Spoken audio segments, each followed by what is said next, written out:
Thanks for watching this video. If it's your first time of watching my video, kindly subscribe to my channel. Thank you. I want us to learn and talk about the natural family planning methods. Some women will say, oh no, I'm not on any family planning method, but she does withdrawal method anytime she has sex and she doesn't want to get pregnant, and that is a form of family planning method. So today I'm here for us to learn. I'm here to break into pieces for you to understand it well. This video is for you. This gist, you don't get it anyhow unless from one. And by fry help. Natural family planning methods are types of family planning methods that you don't need any drug, you don't need any synthetic hormones, you don't need any pills to attain. All that you have to do is using your body as a woman to detect your fertile times and your non-fertile times, using your body to prevent pregnancy.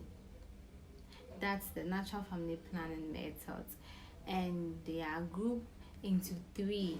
Have the fertility awareness, have the lactational or breastfeeding, amenorrhea. Then we have the Coitus Interrupts. Fertility awareness is one of the natural family planning methods, whereby a woman uses her cervical mucus, the one you call the vaginal discharge. You using that one, or using your body temperature. Say today I'm too warm, I think I'm about to ovulate. Or you using changes in your breast, using pains at your lower abdominal, and you say, hey, I think I'm about to ovulate. All these things come under the fertility awareness. Let us talk about the cervical mucus. So the cervical mucus, it changes time to time on the menstrual cycle. So if you want to use that one, you have to attach with other symptoms, okay? You can't base on only the cervical mucus, because some infections can give you wrong diagnose.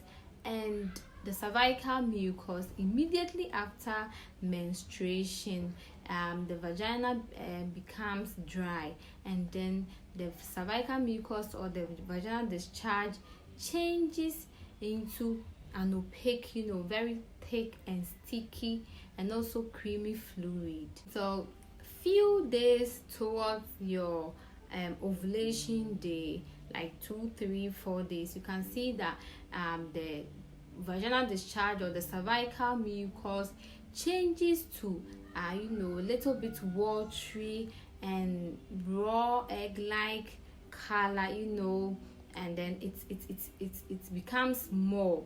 Okay, it becomes more, and then you can see that your clit or your vagina start to pulsate, and then from that, after ovulation, it changes back to opaque or sticky, and then to dry, and then the cycle continues.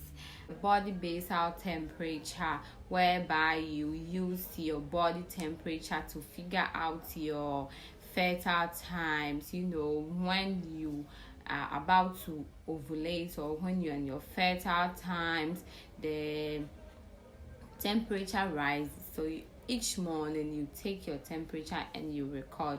So when you are closer to ovulation, it rises from, let's say, 0.3 Celsius to 0.5 Celsius, and then you can say, I'm about to ovulate. But as I said earlier, you can't base on one symptoms, because infections and some diseases can change your body temperature. So the calendar method, before you can use it, you have to monitor your menstruation, monitor your menstrual cycle for at least 6 months. You calculate it well. So you subtract, we have some calculations there for you to do. You subtract 21 from your shortest menstrual cycle. So after the 6 months, then you write all the cycles. So the 28, the 30, the 22, the 24, you write them down, and then you take out the shortest among them, and then you subtract 21 from it, and then you subtract 11 from 28, and then you get 17.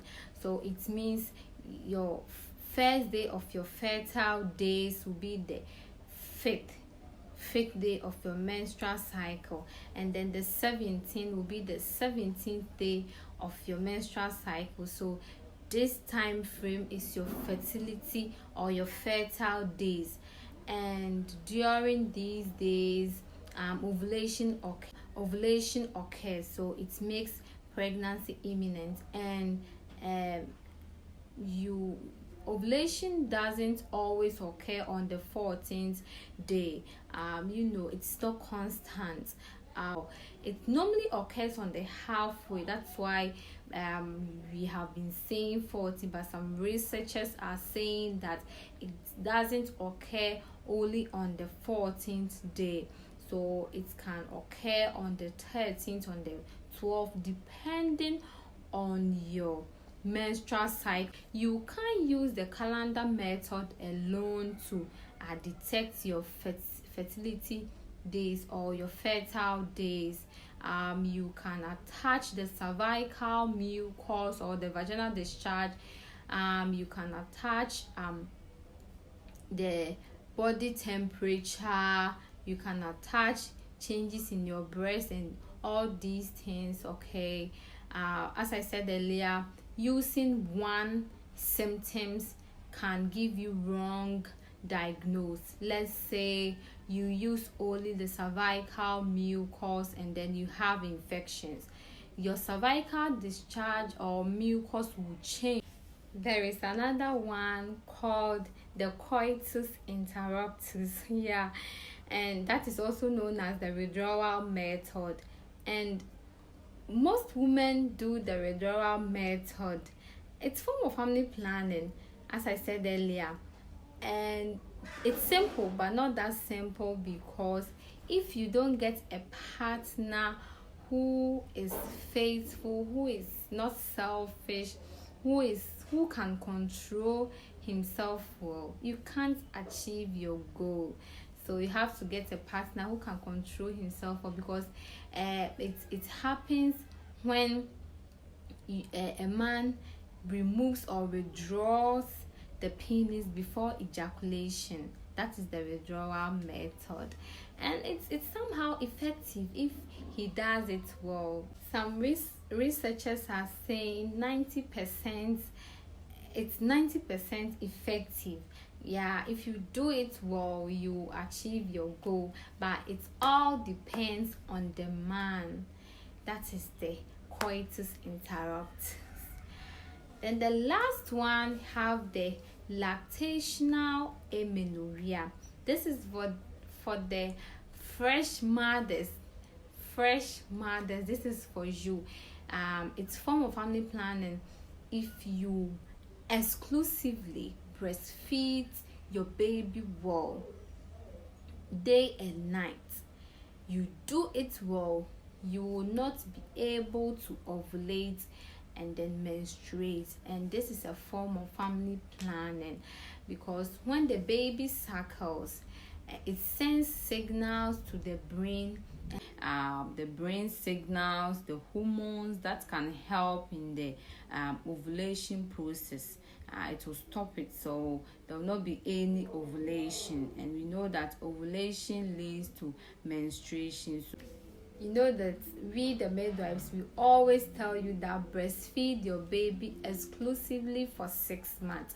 So if you do it well for the first 6 months, you will not be able to menstruate, and it's a form of family planning, and it will help your baby and it help you as well. You know that we always tell you that the breasts are for the baby, not the dad, or not anyone else, for the baby. Natural family planning methods are easy to access, are easy to be done, but not that easy because you need close monitoring of yourself. You have to be disciplined for you to be able to do it. So the couple have to understand each symptoms. You have to get used to yourself, know yourself well before you can do. These are types of natural family planning methods. Thanks for watching this video once again.